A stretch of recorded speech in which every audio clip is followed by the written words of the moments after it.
Olá, muito bom dia para você que está acompanhando a nossa programação. O NE1 está começando e vamos juntos de onde você estiver. O nosso QR Code está na tela, é só apontar a câmera do seu celular para ele e seguir o passo a passo. Conta onde você está, manda foto, vídeo, esse espaço é todo seu.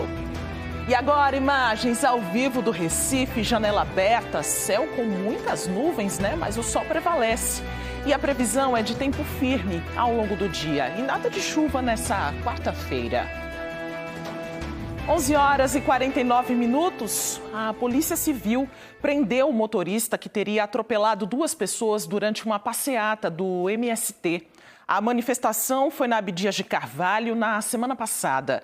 Gustavo Ferreira tem as primeiras informações. Onde o motorista foi preso, hein, Gustavo? Bom dia para você.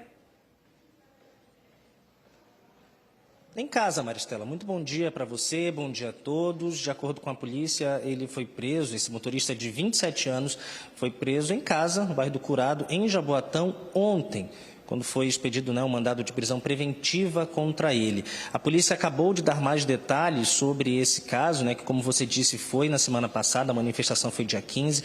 A polícia também apresentou uma imagem de câmera de segurança. Essa imagem que nós já temos, vamos mostrar agora, essa imagem também mostra ali no cantinho superior esquerdo da tela o momento em que esse carro branco atropela alguns dos manifestantes lá na Abdias de Carvalho, nos Torrões, ao oeste do Recife. De acordo com a polícia, de acordo com as investigações, essas imagens também estão sendo analisadas, ainda faltam algumas perícias para o resultado final, mas o homem já está preso. De acordo com a polícia, ele foi encontrado em casa, não ofereceu resistência e confessou que, de fato, acelerou o carro, como as imagens mostram, as imagens da câmera de segurança. Mas esse motorista disse que, naquele momento, alguns dos manifestantes estavam fazendo pressão, estavam sendo violentos, inclusive, batendo até mesmo no carro, e por isso ele acelerou. Mas as testemunhas que prestaram depoimento, logo depois do que aconteceu, contestaram essa versão. Disseram que não havia nenhum tipo de conflito, não havia necessidade do motorista acelerar do jeito que ele fez. A gente daqui a pouco vai trazer mais detalhes sobre esse caso, relembrando, foi a manifestação pró-reforma agrária dos manifestantes do Movimento do Sem Terra, que saía da Chesf até a sede do INCRA, que fica na Rosa e Silva, já na Zona Norte. Esse caso foi na Abdias de Carvalho, no bairro dos Torrões. Daqui a pouco a gente traz mais detalhes sobre a prisão, sobre o que vai acontecer. Lembrando que as investigações continuam, Maristela. Daqui a pouco eu volto. Até já, então, Gustavo, com outras informações, as pessoas acabaram ficando feridas, uma em estado mais grave, foi hospitalizada, muitos transtornos a partir deste fato que nós registramos, aconteceu no último dia 15. Daqui a pouco o Gustavo Ferreira volta, então, com outros detalhes para a gente. E teve manifestação hoje pela manhã, em frente à sede da Assembleia Legislativa de Pernambuco, na área central do Recife. De acordo com o Sintep, o Sindicato dos Trabalhadores em Educação do Estado, o protesto fez parte da paralisação nacional em defesa da escola pública. O grupo saiu do Parque 13 de Maio em direção à Assembleia Legislativa. Entre as reivindicações do sindicato está o reajuste salarial de 6,27%. A categoria também pede reformulação do plano de cargos, carreiras e remunerações, entre outros pontos. Estudantes estavam presentes e cobraram mais qualidade na merenda escolar e ar-condicionado em todas as salas de aula. Vamos ouvir o que uma aluna da rede estadual e a presidente do sindicato disseram. Hoje é um dia estadual de paralisação para a rede estadual de ensino para fazer a defesa da escola pública. Nós destacamos 2 itens principais, que é a questão da merenda escolar. Não tem quantidade, não tem qualidade suficiente para os nossos estudantes que têm de 15 a 18 anos.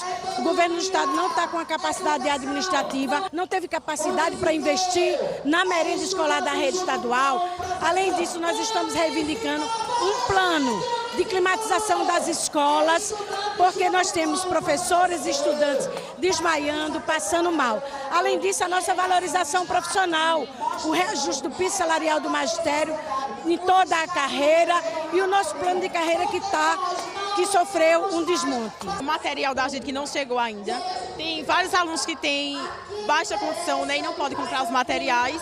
E tem gente que está esperando o caderno do governo, o sapato que ela prometeu que ia dar. E o calor, que é enorme, enorme na sala. Por isso que eu saí de lá para vir aqui fazer esse protesto junto com todo mundo. Nós procuramos a Secretaria de Educação do Estado e vamos trazer a resposta para você assim que chegar. Um cachorro precisou ser sacrificado em Paulista, na região metropolitana, após contrair raiva. A doença é grave, afeta o sistema nervoso e pode ser passada para os humanos. Por isso é importante ficar atento. Além da vacina para prevenir a raiva nos animais, existe o soro antirrábico, usado quando uma pessoa é mordida. Camila Torres explica mais para a gente sobre este assunto. Oi, Camila, bom dia. Oi, Maristela, bom dia para você, para quem nos acompanha. Eu estou aqui com a doutora Silvia Vasco, ela que é veterinária e é também diretora de Vigilância Ambiental de Paulista. Doutora, quando um animal pega a raiva, não tem como tratar? Tem que sacrificar o animal? Bom dia. Bom dia a todos. Na verdade, o animal quando ele contrai a raiva, de fato não há tratamento. No geral, ele vai em óbito até o 5º dia, mas a gente espera até 10 dias, mas geralmente até o 5º dia ele já está entrando em óbito. Em alguns casos, quando o animal está em sofrimento, se prefere fazer a eutanásia, sim, para evitar. Pelo fato de ter sido identificado que esse cachorro ele estava contaminado com a raiva, é preciso ver se algum outro animal perto do local onde aquele animal vivia também foi contaminado?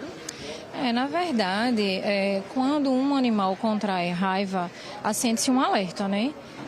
Normalmente, a prefeitura ou o município ele faz o bloqueio da área, né? Num entorno de mais ou menos 200, 250 metros. Como é esse bloqueio? Seria uma vacinação em loco desses animais, né? Foi realizado nessa área, né? Quando esse animal veio a óbito, diante de uma suspeita em relação à raiva, a gente já acende um alerta e não dá para esperar muito. A gente tem que agir antes mesmo que saia o resultado positivo. E aí a gente faz esse bloqueio. Doutora Silvia, continua aqui comigo que já a gente vai entender melhor, inclusive, como que esses animais de estimação são contaminados. E se acontecer de alguém ser mordido por esse cachorro ou esse gato contaminado, o que fazer também? São informações para daqui a pouco, Maristela. A saúde desses animais é cuidar da nossa saúde também, né, Camila? Daqui a pouco você volta, então, com outras informações para a gente. Obrigada por enquanto. Vamos seguir pelo trânsito. Imagens ao vivo para você agora às 11h56 da Avenida Domingos Ferreira, no bairro de Boa Viagem. Estamos passeando aí pela zona sul do Recife, semáforo aberto, e a gente acompanha a movimentação ao vivo aí na região. Bora para a Avenida Recife, no bairro de Areias, para a gente ver como é que está o movimento também. Movimento tranquilo agora, as pessoas seguindo para os compromissos da hora do almoço. A gente está bem pertinho aí do meio-dia e a gente acompanha o movimento. Bora para a Avenida Norte, no bairro da Encruzilhada, agora zona norte do Recife.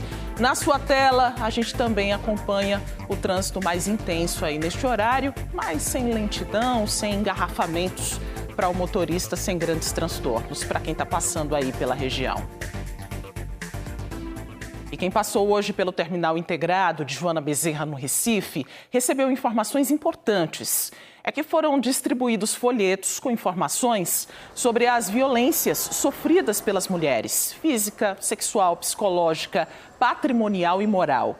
A campanha educativa é para combater, prevenir e enfrentar a violência de gênero.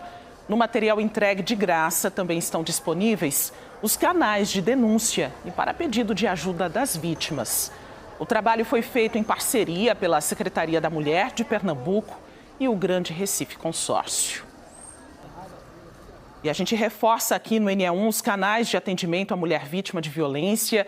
Os telefones estão aqui na tela. Tem a Central de Atendimento à Mulher, o número é 180.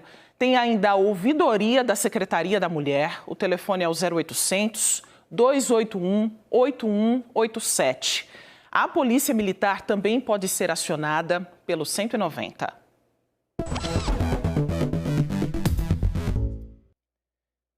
Chegou a hora de conferir as oportunidades de emprego. As vagas foram divulgadas pela SEDEP e estão disponíveis na Casa do Trabalhador e nas agências do trabalho em todo o estado. As primeiras oportunidades já estão na nossa tela para camareira de hotel. É para trabalhar no Cabo de Santo Agostinho, são 6 vagas. Se você tiver ensino médio completo e 6 meses de experiência, já pode se candidatar às vagas. São vagas da SEDEP, mas no Gol Recife também tem outras informações e outras vagas disponíveis também, tá? Essa está disponível para trabalhar no Cabo de Santo Agostinho. As próximas vagas agora são para instalador de sistemas eletrônicos de segurança para trabalhar em Olinda. São 5 oportunidades. É preciso ter o ensino médio completo, 6 meses de experiência na função. O salário não foi informado, mas você pode se dirigir a uma agência do trabalho do estado para ver essas vagas. Se você é torneiro mecânico, tem oportunidade para você trabalhar no Recife. São 2 vagas. Ensino fundamental completo, 6 meses de experiência, já pode se candidatar. O salário foi informado para essas vagas, tá? É de R$ 3.678,40. E tem oportunidades também para ajudante de serralheiro, para trabalhar em Paulista. São 5 vagas. É preciso ter um ensino fundamental completo, 6 meses de experiência e o salário é de R$ 1.567,04. Então é só se dirigir às agências do trabalho do estado. Essas vagas foram divulgadas pela SEDEP e no Gol Recife também tem outras oportunidades de emprego para você. Boa sorte aos candidatos.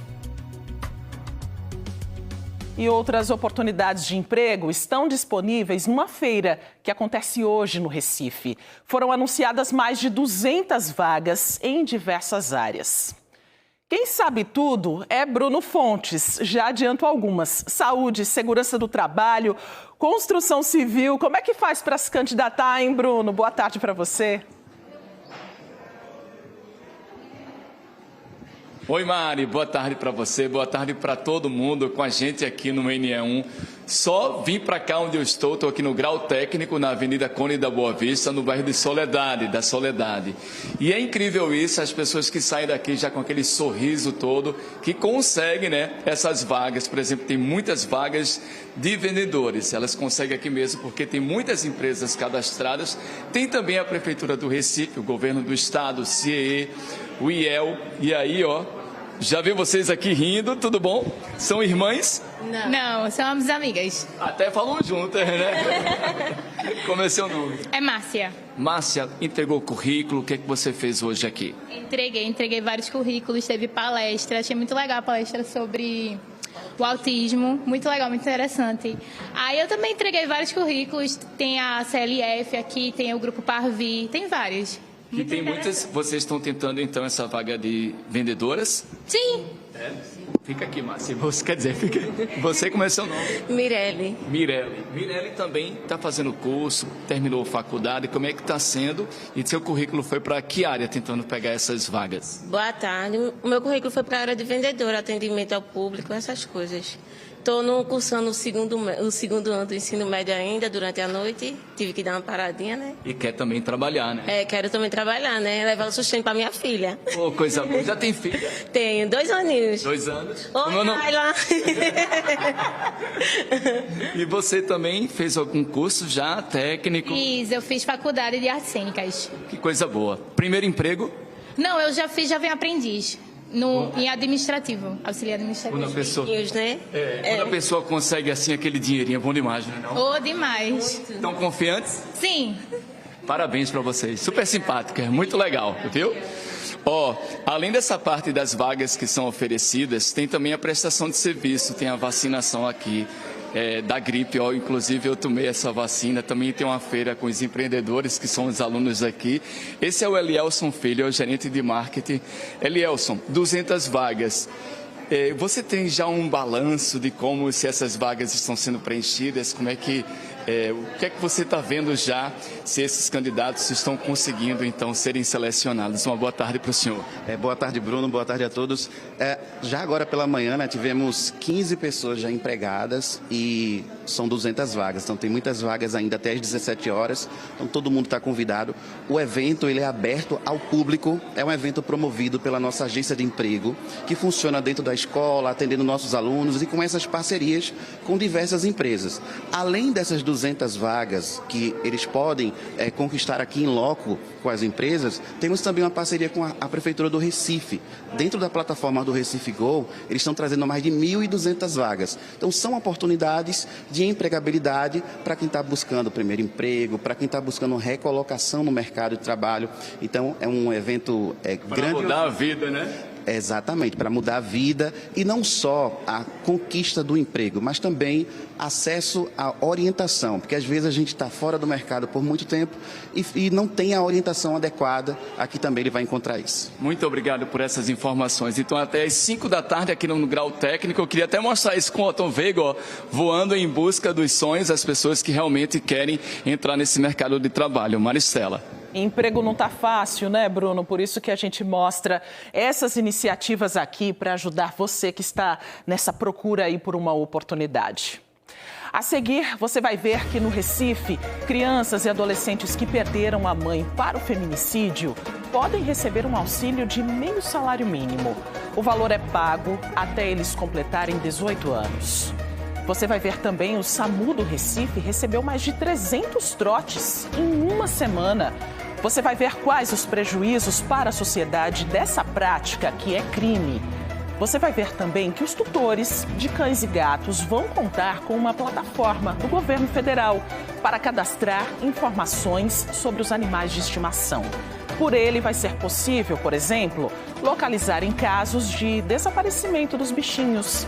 Estamos comemorando os 60 anos da TV Globo com reportagens especiais que mostram a nossa ligação com você, que é nosso telespectador.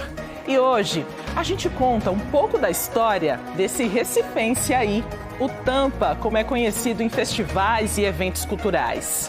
O NA1 volta em instantes, agora 12:05. Bem maior é a vida.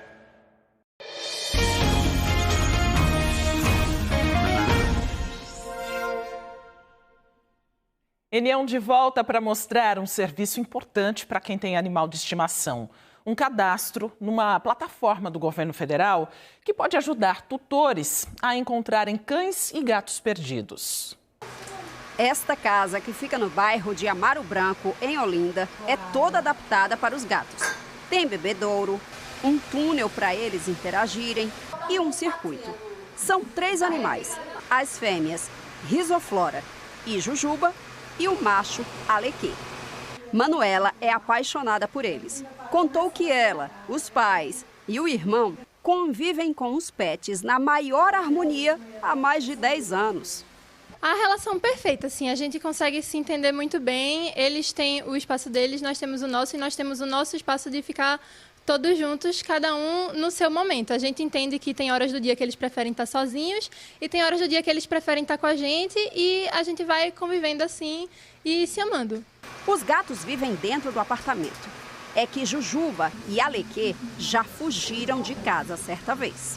Alequê, ele era filhote, a gente foi levar ele para castrar e aí a gente teve uma experiência que quando a gente comprou a caixinha de transporte dele, ela não veio tão bem aparafusada e aí quando a gente foi levar ele para o veterinário, a caixa se abriu e ele ficou solto no meio da avenida e sumiu. A segunda experiência foi com Jujuba, quando ela já era um pouquinho mais velha, a gente morava numa casa que eles tinham acesso à rua.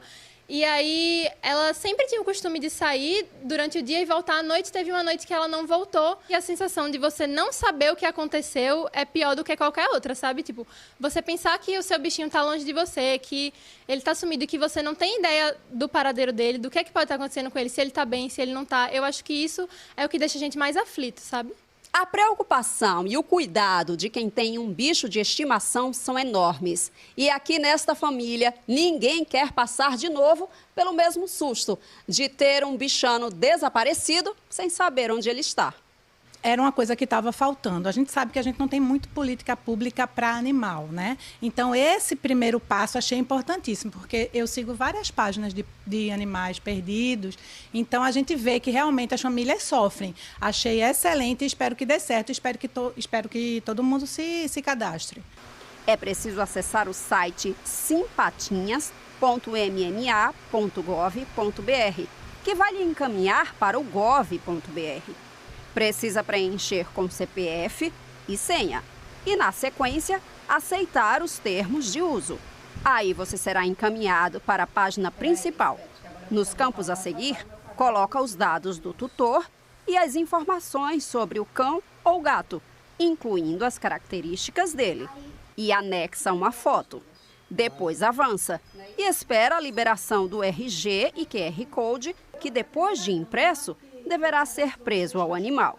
Esse código pode ficar numa coleira. É importante que o animal tenha coleira, porque ele esse registro vai estar lá na coleirinha dele. Se alguém achar, até a imagem dele fica disponível também. Tem a foto, você coloca a fotinho do seu animal, que já facilita numa busca, numa possível busca. Quem encontrar o animal da rua, através do QR Code, pode encontrar o tutor, que também deve estar procurando por ele. Flávia garante que não vai deixar que os gatos se percam de novo, mas se acontecer, vai ser mais fácil encontrá-los. Deixa você mais tranquilo. Muito mais tranquilo, apesar de que eu tenho a casa telada e eu acho que isso não vai acontecer comigo de novo, se Deus quiser.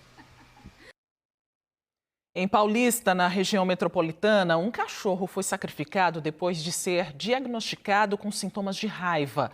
Ontem, a prefeitura confirmou, por laudo, que o animal tinha sido mesmo infectado com a doença. A gente recebeu um vídeo da tutora do cachorro, Giane Moreira. Ela contou como tudo aconteceu e falou sobre o atendimento que teve da Vigilância Ambiental do município. O corvo atacou uma timbu que entrou dentro da casinha dele. 10 dias depois desse ataque, o corvo começou a apresentar os primeiros sintomas do vírus, que foi ele não conseguia fechar a boca. A veterinária da Secretaria de Paulista me ligou, já sabendo do caso, e ficou em contato comigo até o domingo, que foi o dia que ela marcou comigo para vir vacinar as 2 cachorras e ver a real situação de corvo. Ele já não estava mais me reconhecendo, ele amanheceu no domingo muito bravo, e aí elas me deram a opção de fazer a eutanásia.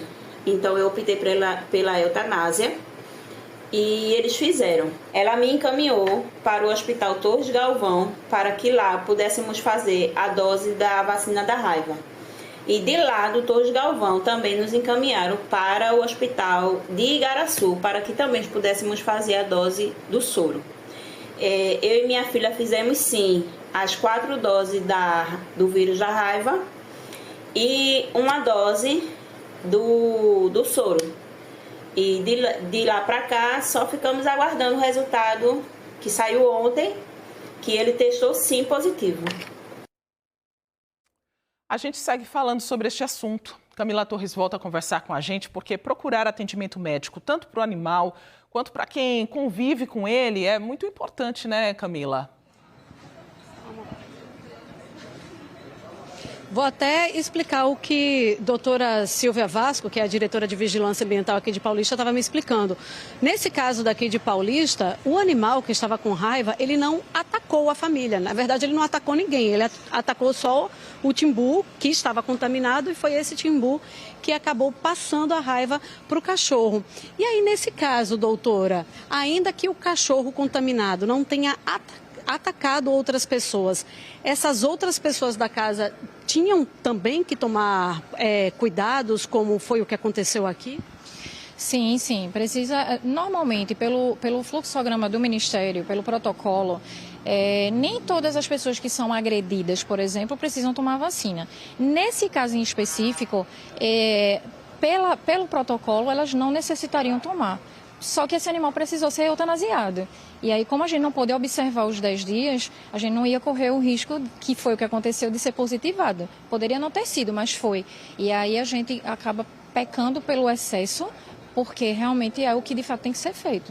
Então, numa situação como essa, de ter por perto ou ter em casa um animal que foi contaminado com raiva, ou no caso de ter sido agredido por um animal, se você sabe ou se você não sabe se ele estava com raiva, se ele foi vacinado ou se não foi vacinado, aí é mesmo procurar atendimento médico. Sim, na verdade o atendimento médico ele deve ser feito quando há a agressão, né? Nesse caso ela foi encaminhada porque a gente já tinha ali meio que o diagnóstico fechado, o diagnóstico suspeito, tá? Porque o confirmatório é só com o exame, que foi o que saiu ontem. Mas nesse caso específico dela, elas tiveram contato com a saliva do animal, tentaram abrir a boca do animal, porque ele não estava agressivo.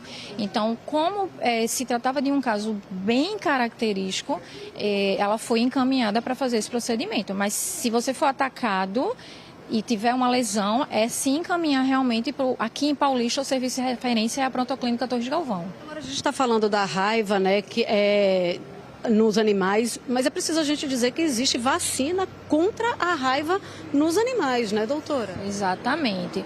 A raiva, por ser uma doença 100% letal, né, e não tem cura, a vacinação ela é obrigatória, inclusive o SUS, ele disponibiliza essa vacina, os animais têm que tomar essa vacina todos os anos. Deixa eu fazer uma pergunta que chegou aqui de uma pessoa que não mandou o nome. Na casa da minha irmã tem 13 gatos e ela disse que aqui em Paulista, diz que se pedir vai fazer a vacinação em casa, mas ela está dizendo que isso não procede, que é moradora lá de Maranguape 2. Tem mesmo esse serviço? Temos sim. Nós temos um WhatsApp, que é o 99438878, onde a pessoa dá um alôzinho lá. Se a depender da situação, quando ele dá um oi, já aparece um link onde ele preenche algumas informações fazendo as solicitações. Se for um caso específico, a gente chega a interagir mesmo e se a pessoa tiver muitos animais em casa, nós vamos sim fazer essa vacinação. Por causa do que aconteceu, tá, pessoal? É sábado, né, doutora Silva? Sábado vai ter vacinação aqui em Paulista. Lembrando que a vacinação contra a raiva nos animais, ela é de graça, tá? Maristela. Então, se você tem um bichinho de estimação, já coloca aí na sua agenda para o próximo sábado. O SAMU do Recife recebeu 309 trotes em uma semana. O número representa praticamente 30% do total de 968 ligações registradas no período que inclui os dias do feriado prolongado da Páscoa e Tiradentes. Tem gente que acha que é brincadeira, mas não é. Trote é crime e é desperdício do nosso dinheiro. Natália Dielu traz mais informações. Esse é um número que assusta, principalmente quando a gente pensa na importância que o SAMU tem, né, para a nossa cidade, em situações de emergência. Então, é mais comum do que a gente imagina. A gente traz esses números aí, 309 durante o feriado, mas todos os dias, infelizmente, o SAMU recebe esse tipo de trote. A gente está aqui na central de atendimento, na central de regulação das urgências, ao lado do Dr. Leonardo Gomes, que é coordenador do SAMU Metropolitano. Doutor, todo dia vocês recebem esse tipo de ligação? Infelizmente, todos os dias, Natália, tem ligações falsas para o SAMU, né? Isso atrapalha o nosso trabalho. O que é pior, pode tirar a oportunidade de quem precisa de socorro. Então, o trote ele é um crime, ele passa de ser uma brincadeira, muito longe disso. E são equipes treinadas, né, que acabam sendo atrapalhadas por ligações inadequadas. Que tipo de trote? As pessoas criam situações? Temos trotes mais simples, assim, que são aqueles que são brincadeiras, que acabam sendo mais rápida a identificação, né? Trotes mais complexos, a esses são criadas narrativas, histórias mais complexas. E se a equipe não for treinada, a gente pode cair nesse trote e acabar mandando a equipe para a rua, para aquele lugar que pode não existir, aquele local. Pode ser que a situação também não aconteceu. Então isso é o pior dos momentos, que a gente acabou usando dinheiro público no momento que não precisava. Como é que as equipes tentam identificar para evitar, né, que uma equipe mesmo, uma unidade móvel seja mandada para uma situação falsa? Todos esses profissionais que estão aqui na central do SAMU são muito bem treinados, né? Então eles aprendem a identificar o trote desde o seu início, né? Então assim, um ambiente muito calmo, falando numa situação de um sinistro de trânsito, né, de um acidente, não bate, né? Uma avenida como, por exemplo, Agamenon Magalhães, alguém ligou, só uma ligação, isso não é o comum. Então essas pistas que são feitas no treinamento, né, são orientadas para esses profissionais. A gente procura buscar isso, mas quando há dúvida, né, se eu não tenho certeza se aquilo é ou não verdadeiro, eu tenho que mandar, porque pode ser de fato alguém que precisa de socorro e a gente pode estar deixando de atender. O senhor disse que vocês já enviaram até um helicóptero, né? Já numa situação de época de chuva no Recife, né, as pessoas, quem ligou disse para a gente que estava sob uma barreira, então havia uma suspeita, né, uma área de morro, um tempo de muita chuva, a gente acabou enviando o helicóptero da PRF, equipes do SAMU, equipes do bombeiro, e quando a gente chegou naquela rua lá, era no bairro do Ibura, não tinha nada, né, havia barreira, havia chuva, e a pessoa ocupou todo esse recurso de resgate para atendimento de algo que não era verdadeiro. O senhor estava falando de dinheiro público, né? Uma ambulância ir até um local é um gasto público, né? Sim, que a gente está empregando ali combustível, manutenção daquela viatura, o treinamento da equipe, o salário de quem está trabalhando. Então, assim, a gente precisa saber também o bom uso do dinheiro público. Então, as pessoas, isso aqui é um serviço público do SUS, da Prefeitura Municipal do Recife, que as pessoas, quando pedem, precisam. Então, se você gasta esse dinheiro de forma inadequada, você está tirando a chance de alguém que precisa no pior momento da sua vida. Verdade, muito obrigada, doutor Leonardo Gomes. Dinheiro público, né, também pode ocupar uma equipe profissional, uma situação falsa, enfim, é muito triste. Trote não é brincadeira, é crime. Maristela. É muito sério isso, né? Converse com as crianças, com as pessoas. Trote não é brincadeira, trote é crime, está previsto no Código Penal. A pena é de prisão de 1 a 6 meses ou pagamento de multa e, acima de tudo, é falta de responsabilidade e pode tirar o direito de outra pessoa de ser socorrida. No início do jornal, mostramos a manifestação que ocorreu pela manhã, organizada pelo Sindicato dos Trabalhadores em Educação do Estado. A categoria pede o reajuste salarial, reformulação do plano de cargos e carreiras, entre outros pontos. Estudantes também estavam presentes e cobraram mais qualidade na merenda escolar e ar-condicionado em todas as salas de aula. Há pouco, a Secretaria de Educação do Estado enviou uma nota dizendo que está em diálogo constante com o Sindicato dos Trabalhadores em Educação e que mesas de negociação já aconteceram com propostas sendo oferecidas para se chegar a um acordo que atenda às demandas da categoria. Sobre a merenda, a Secretaria informou que toda a alimentação escolar passa por um acompanhamento especializado, feito por meio de visitas de nutricionistas em cada instituição de ensino. O governo disse ainda que agentes de alimentação escolar recebem atualizações periódicas dos padrões estabelecidos pela Agência Nacional de Vigilância Sanitária, Anvisa. Um questionário de satisfação é realizado com os estudantes para avaliar a qualidade da merenda. O que não é aceito pela maioria dos alunos é substituído. Sobre a reclamação do calor nas salas de aula, a Secretaria informou que foram adquiridos mais de 15.100 novos aparelhos de ar-condicionado e aguarda o fornecimento dos distribuidores para realizar a instalação e que, para isso, também é necessário que a rede elétrica das escolas suporte a carga de energia dos aparelhos de ar.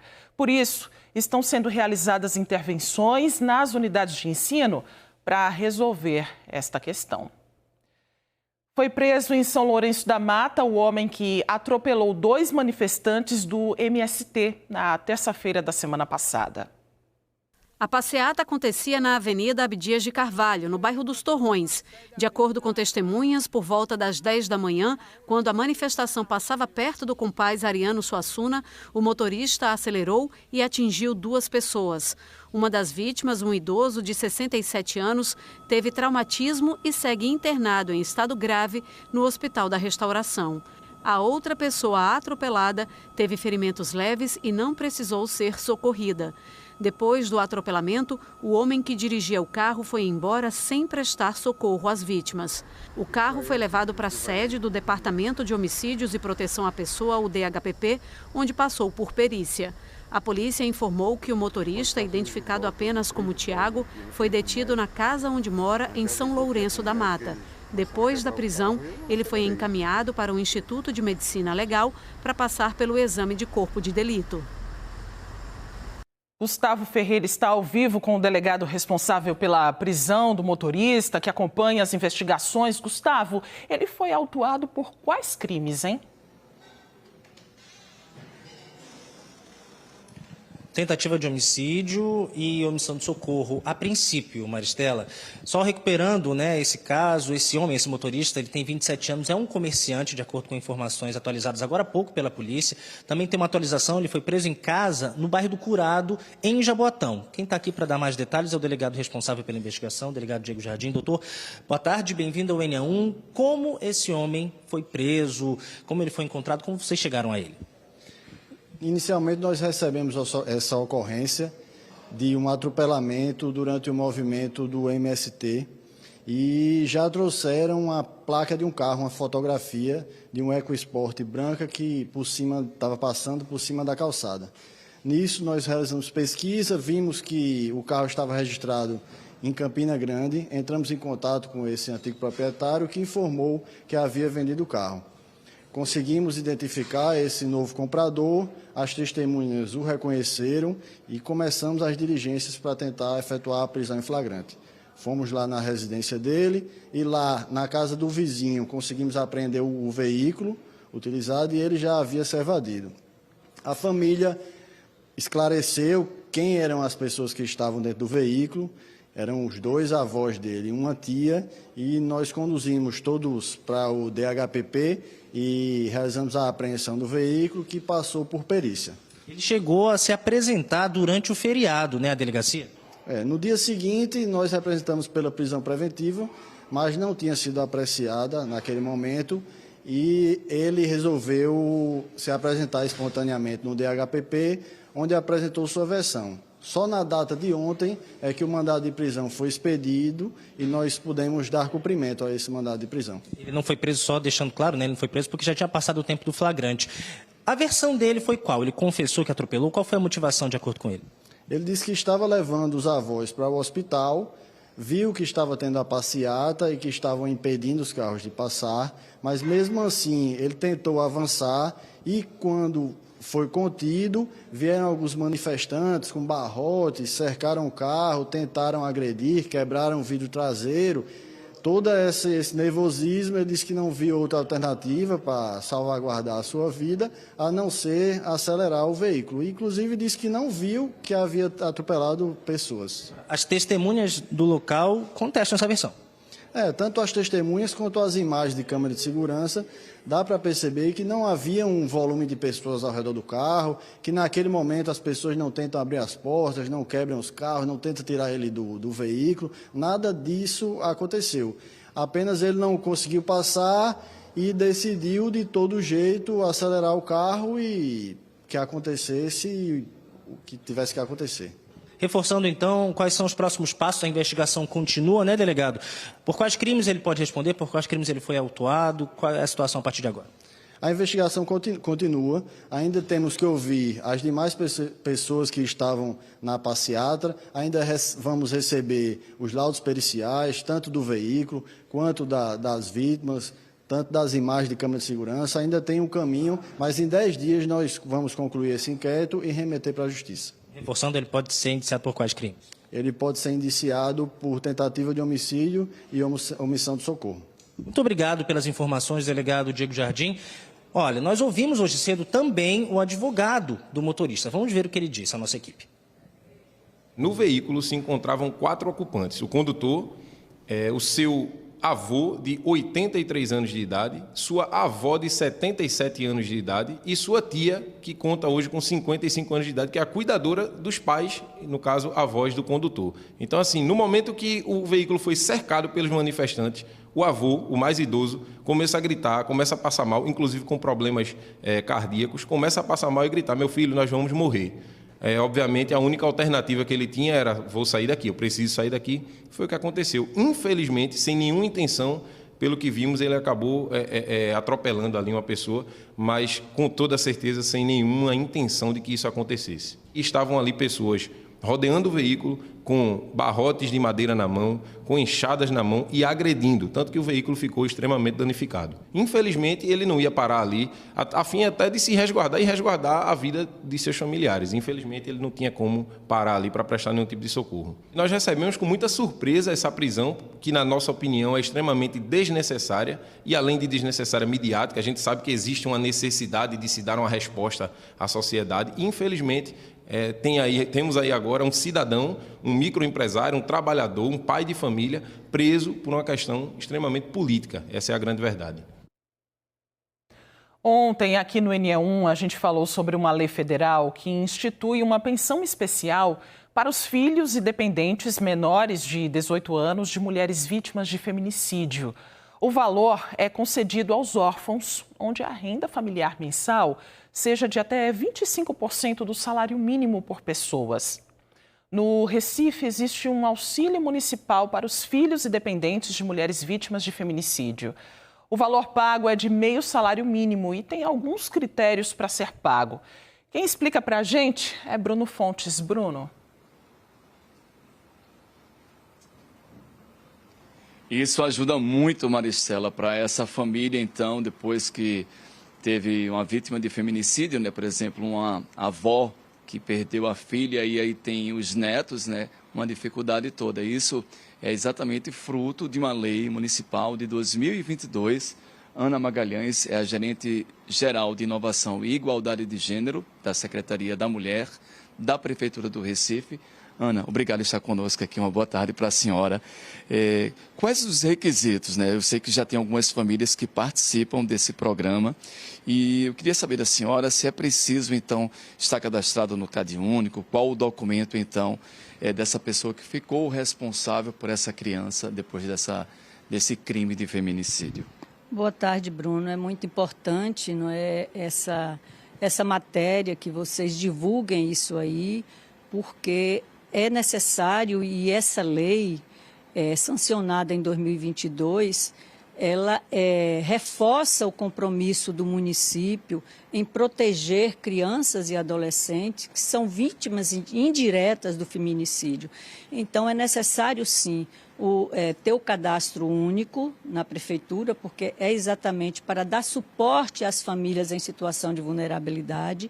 É necessário ter a guarda dessas crianças, então as famílias, que pode ser a avó, pode ser uma tia, pode ser até da rede de proteção de vizinhança. A gente tem casos que não é a avó, que não é a tia, mas é alguém da vizinhança que já prestava algum serviço de acolhida àquela criança. Então é necessário estar no CadÚnico, é necessário estar com as vacinas em dias, é uma das condicionalidades, as crianças estarem matriculadas e frequentando a escola. Então, nós temos na Prefeitura do Recife um comitê que faz a gestão desse auxílio, formado pela Secretaria de Educação, pela Secretaria de Saúde, de Assistência Social, da Controladoria Geral do município, da Procuradoria Geral e da Controladoria Geral do município, que faz a gestão. E nós, da Secretaria da Mulher, coordenamos. Então, ao tomarmos conhecimento no site da SDS de casos de feminicídio, a gente requisita essas informações. Uma busca ativa, né? Vocês vão atrás dessas famílias. Exatamente, porque a gente tem os números, mas é preciso saber com quem essas crianças estão. Quem está fazendo essa acolhida a essas crianças? E aí a gente explica, informa sobre essa lei, informa o que é necessário. E nós fazemos essa acolhida, essa escuta qualitativa dessas famílias, certo? Para que elas deem entrada, para que elas solicitem, para que elas apresentem a documentação. Porque tem que ser famílias moradoras no Recife. E aí, a partir disso, faz o CadÚnico, né? Não, essas pessoas ela tem que ter o CadÚnico. Sim. E nos apresenta a comprovação, apresenta a documentação das crianças, certo? Apresenta a carteira de vacinação, apresenta o comprovante de matrícula, certo? E aí a gente monta um processo que vai ser avaliado por esse núcleo de gestão composto por diversas secretarias. E essas crianças, uma vez beneficiadas, uma vez as famílias recebendo em benefício das crianças, elas passam a ser acompanhadas por essas secretarias. Eu agradeço a participação da senhora. Então, pessoal, tem alguma dúvida, procura a Secretaria da Mulher e, a partir disso, reunindo essas documentações, esses documentos, vai se integrar, então, nesse programa dessa lei municipal para receber R$ 606. Eu volto com você, Maristela. Obrigada, Bruno, pelas informações. A gente segue falando sobre saúde. De acordo com o último levantamento do Ministério da Saúde, quase 30% da população brasileira tem hipertensão. A conhecida pressão alta pode ser um fator de risco para várias doenças. É sobre isso que a gente vai falar agora com Camila Torres. Quais são os principais sintomas da hipertensão, hein, Camila? É uma doença silenciosa, tá, Maristela? E ó, é informação de Carlos Jafé, que é cardiologista. E quando a pessoa diz que tem dor de cabeça e aí tá com pressão alta, doutor, não é isso não? Bom, boa tarde a todos. Efetivamente, a hipertensão é uma doença silenciosa, ela não provoca sintomas nenhum. Na sua grande maioria, salvo algumas exceções, quando a hipertensão já leva a alguma repercussão sobre algum órgão, então isso aí pode ser manifestado com uma sintomatologia. Mas mais de 90% dos casos de hipertensão é uma doença silenciosa que você descobre por uma simples aferição da pressão arterial. Então a gente descobre se tem pressão alta vendo lá, indo ver enquanto está a pressão. Isso, exatamente. Tanto é que hoje nós, no dia 26 de abril, vamos ter o Dia Nacional de Conscientização e de Prevenção da Hipertensão Arterial, que inclusive tem uma lei desde 2002, que é a Lei 10.439, que sela esse dia como um dia de conscientização e tratamento da hipertensão arterial, por justamente estimular a população e conscientizar a população da gravidade da hipertensão. A gente sabe que por ano no Brasil morrem cerca de 300 mil pessoas provocadas pela hipertensão arterial. E ela acomete cerca de 30% do nosso público brasileiro. Então isso é uma incidência muito alta. E vale salientar que essa incidência é maior nas mulheres do que nos homens. E isso é uma diferença que nós devemos levar em consideração na hora de tratar e diagnosticar, principalmente essas mulheres. Explica pra gente, doutor, o que é exatamente a pressão alta? Onde que está tão alta a pressão dentro da gente? O que acontece dentro da gente para caracterizar esse quadro de pressão alta e o que leva a desenvolver a pressão alta? Bom, a hipertensão, para a gente classificar a hipertensão, para a gente diagnosticar a hipertensão, a gente precisa dizer que uma pessoa tem níveis constantemente elevados da pressão arterial, tanto da pressão sistólica como da pressão diastólica. E para isso, qualquer pressão, qualquer aferição com níveis iguais ou superiores a 140/90, ou seja, 14/9, nós já consideramos como hipertensão. E esse paciente deve procurar, de preferência, um cardiologista para fazer uma avaliação cardiológica com outros exames complementares para que ele seja orientado e tratado. E a gente sabe que a hipertensão é uma doença multifatorial. Tem vários fatores que levam você a ser portador de hipertensão, como, por exemplo, um histórico familiar de hipertensão, o sedentarismo, a obesidade, a diabetes, o colesterol elevado, o estresse nosso do dia a dia, o tabagismo, o consumo excessivo de bebidas alcoólicas, eles também levam à hipertensão. O senhor falou aí de pressão acima de 14/9, mas a gente não usa o 12/8 como referência? Esse 12/8 é o padrão de excelência, é a pressão ótima, é a pressão normal. Hoje a gente tem várias classificações, brasileira, europeia, americana, e a nossa diretriz, que é a diretriz brasileira de 2020, a pressão ótima seria a pressão abaixo de 120/80, ou seja, 12/8. Bora cuidar dessa pressão, pessoal, porque pressão alta pode levar a outras complicações que a gente não quer ter, né? Bora aproveitar a vida e aproveitar com saúde, Maristela. Isso, aproveitar com saúde. Este é o recado, né, que vem dessa conversa boa de vocês.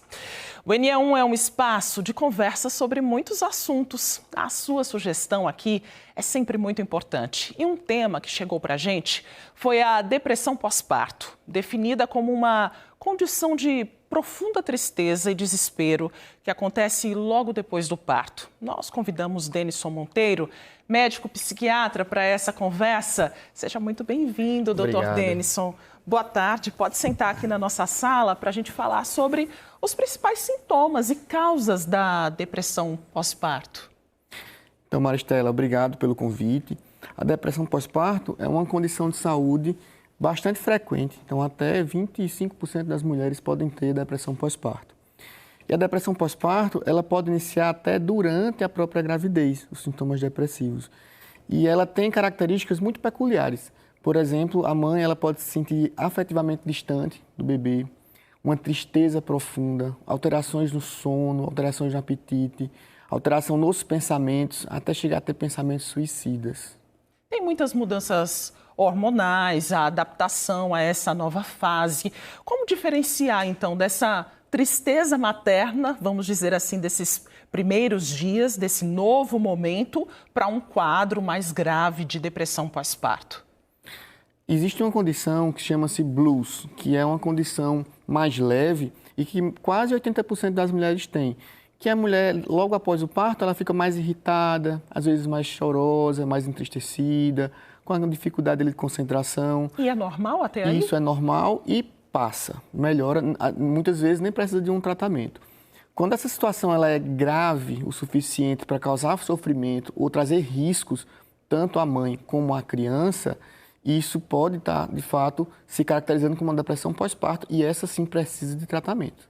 E quais são os sinais, inclusive para a família, para essa rede de apoio que está ali no dia a dia e está acompanhando essa mãe?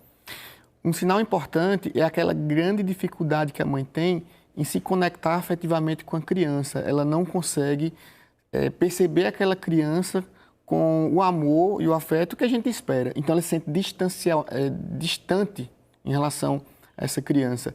Ela tem muita dificuldade, por exemplo, de pegar a criança no colo. Ela começa a chorar frequentemente, a ficar lentificada, às vezes a ter pensamentos autodepreciativos, até pensamentos, eventualmente, de morte. Isso pode acontecer. Também para aquele momento. Exatamente. E como sair desse quadro, doutor? A depressão pós-parto, ela exige tratamento médico. É um quadro que pode se tornar muito grave, se não tratado. Existem diferentes possibilidades. Existe a possibilidade de tratamento com psicoterapia, principalmente a terapia cognitivo-comportamental e a terapia interpessoal, e também de medicamentos. Os medicamentos, eles ajudam bastante, e apesar de muitas pessoas terem receio, existem medicações que são muito estudadas e são seguras durante o período pós-parto e no aleitamento materno também. Essa é a grande dúvida, né, doutor? Essa combinação de medicamento com esse período da amamentação. Exatamente. Muitas pessoas pensam nos riscos que a medicação pode trazer para a criança. E, de fato, boa parte dos antidepressivos, elas podem passar pelo leite materno. Alguns em uma fração tão pequena que não teria nenhum tipo de efeito. Então, alguns antidepressivos são muito estudados e muito seguros. O que às vezes não se pensa é que a doença não tratada tem efeitos muito mais danosos para a criança do que um eventual tratamento. Então, o filho, o bebê, ele precisa de uma mãe bem emocionalmente para cuidar dele. Existem fatores de risco, uma espécie de predisposição para desenvolver a depressão pós-parto e todos esses detalhes devem ser observados ainda na gestação para evitar que isso aconteça lá na frente? Exatamente, existem fatores de risco muito importantes. O primeiro fator de risco e o mais relevante é a presença de sintomas depressivos durante a gravidez. Isso faz com que a gente recomende que todas as gestantes sejam rastreadas pelos seus obstetras para sintomas depressivos. Não necessariamente todas as gestantes têm que passar por um psiquiatra ou por um psicólogo. O próprio obstetra pode fazer ali um rastreio e, se detectar algo, encaminhar para o especialista. Como? A partir das falas, ali na consulta? Como Isso. seria? Quando a mulher ela começa a se queixar de tristeza, de angústia, de dificuldade de fazer as coisas, de perder prazer nas coisas, isso já tem que acender um alerta. De irritação excessiva. Também tem outros fatores de risco importantes, por exemplo, episódios depressivos antes da gravidez, história familiar de depressão, o pai, a mãe, alguém próximo tem depressão. Também existe um fator de risco relacionado à questão social, pessoas que estão em vulnerabilidade social ou que estão numa relação conjugal muito conflituosa também aumenta o risco da depressão pós-parto. E as consequências para o bebê? As consequências são muito estudadas e sabe-se que a depressão pós-parto afeta no desenvolvimento da criança. Então, as crianças podem ter atraso no desenvolvimento, elas podem ter uma prevalência maior de alterações em relação à parte do aprendizado, do próprio comportamento. Então, as repercussões elas são muito grandes. Então, é muito importante se tratar. E como essa mulher pode cuidar da sua saúde mental neste primeiro momento? É um momento que normalmente ela fica mais em casa, ela fica mais isolada, ela não sai com os amigos. Como ela pode se cuidar mais? Sem dúvida é um momento muito difícil, que por mais que exista um apoio familiar, quando há, é um momento que é dela e é um momento que vai exigir muito dela, principalmente quando é o primeiro filho. Privação de sono. Exatamente, privação de sono.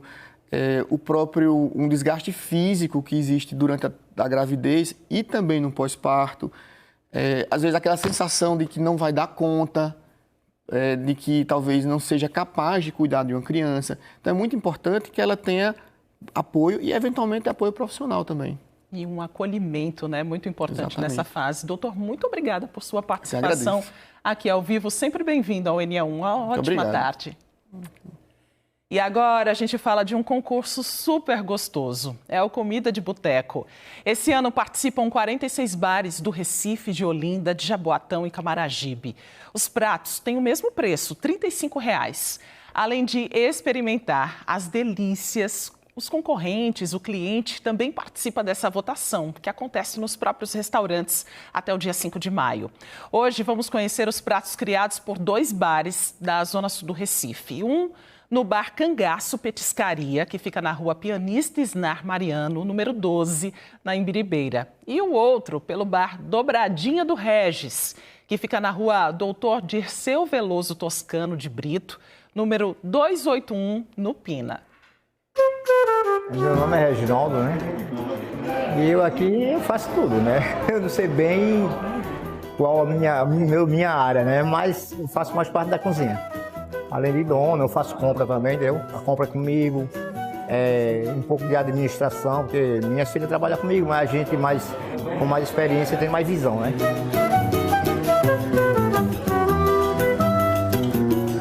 Nesses 36 anos foram muitos desafios, né? Dificuldade, né? Crise financeira que sempre existe. Pequeno nunca tem dinheiro sobrando, entendeu?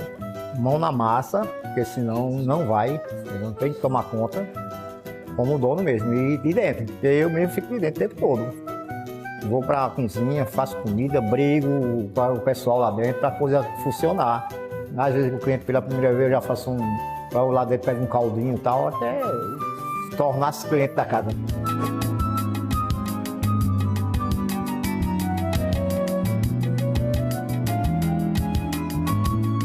Esse prato desse ano é um prato que a gente já conhecia, né? Que machixe é uma coisa conhecida, né? E a gente só deu uma elaborada nele, entendeu? E colocamos. Que eu quis usar o meu nome, né? No prato, Dobradinha do Regis. Aí a dobradinha foi uma coisa que foi uma coisa muito difícil de chegar onde eu cheguei hoje, porque eu comecei fazendo e tendo prejuízo, não sabia a quantidade de sal, não sabia o tempo da comida, o tempo do feijão, o tempo da carne, né? E tudo tem um tempo, né? Hoje não, hoje é tudo pesado, tudo sob controle. Somos com machixe e outras, como eu mostrei, as que a gente usa hoje, né? Veio desde a cebola, a tomate, o alho poró, pimentão vermelho, pimentão amarelo, entendeu? O coentro, né? O concurso trouxe uma clientela, né, maior, né? Um conhecimento, né? Que a gente passou a ter, ser mais conhecido, né? Mas tem cliente que diz até se eu não ganhar, tá errada a coisa, entendeu? E geralmente aprova, né? Eu tive jurado de me dar 10. Não sei se o pessoal tem alguma restrição com machixe, né? Que tem gente que não gosta de machixe, né? Mas essa semana eu já conquistei um cliente que disse que nunca comeu machixe e hoje ele comeu algumas porções.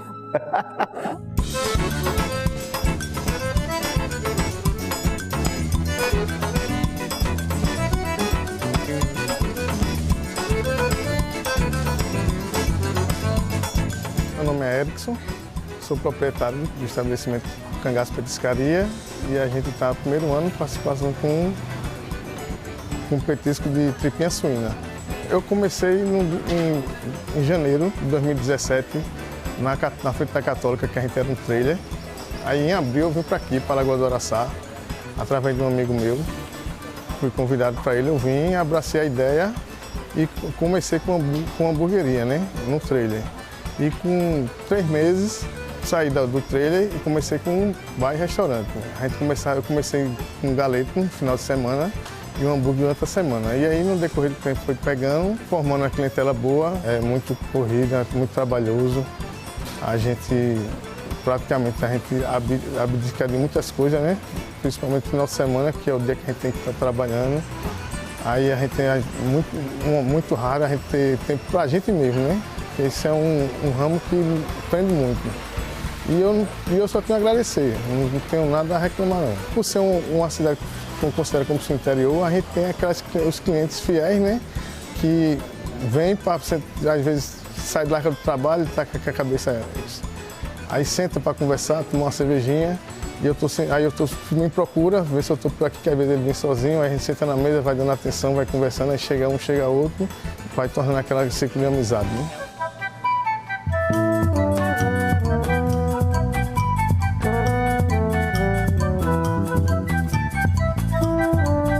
Através da visibilidade, que o concurso ele é muito bom, e eu fui indicado por um parceiro nosso aqui, que ele já participa já pelo 2º ano do Primeiro Boteco.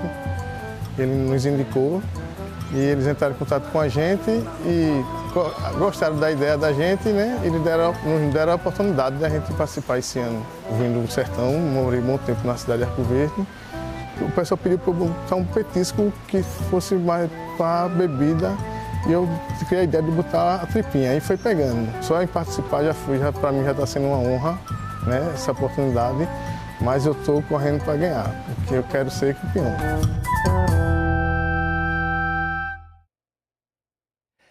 A gente segue falando de oportunidade de emprego. Bruno Fontes está de volta porque foram anunciadas mais de 200 vagas em diversas áreas. Foram preenchidas, Bruno? Como é que está esse balanço, hein?